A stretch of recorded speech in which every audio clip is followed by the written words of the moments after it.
Good morning, graduates, administrators, faculty and staff, family, and friends. My name is Brueckner, this year's honors essayist.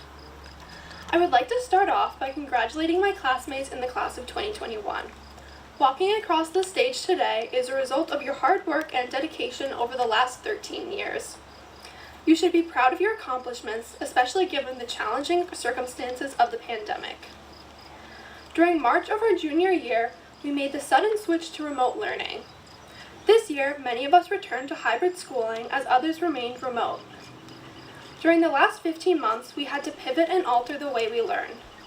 Needless to say, the ability to adapt to new situations became a necessity as we learned how to use new platforms like Zoom and Google Meets, figured out how to communicate with our teachers and peers when we lacked face-to-face interaction and social contact, and worked tirelessly to complete assignments, even after days filled with online meetings and after sitting in front of a computer for hours on end.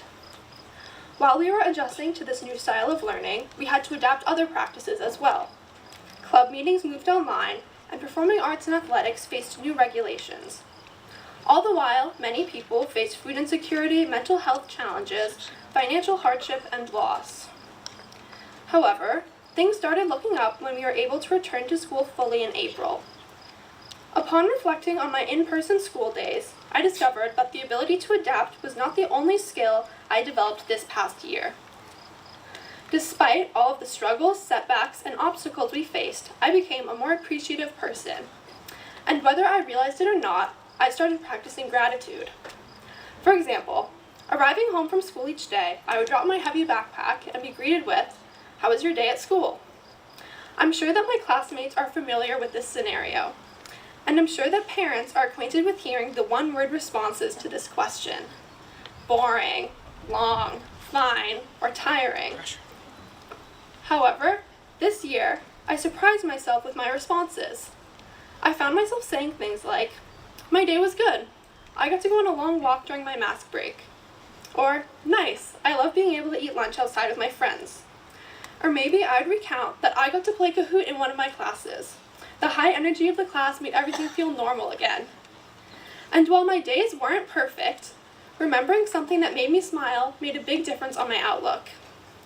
It is important to acknowledge what we have lost in the past year, but it is also worthwhile to remember what we gained.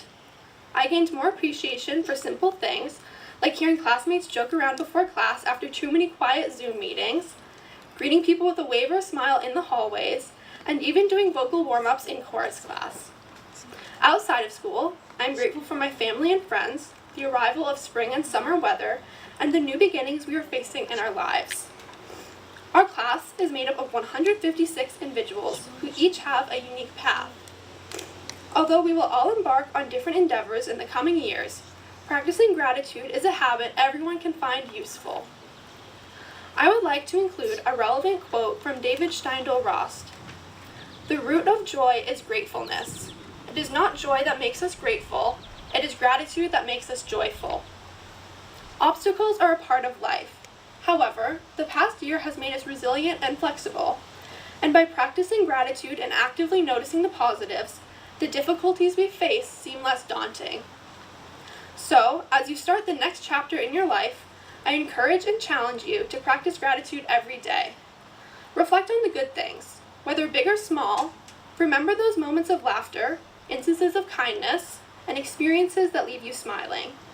What new beginnings can you be grateful for today? Thank you, and congratulations to the class of 2021.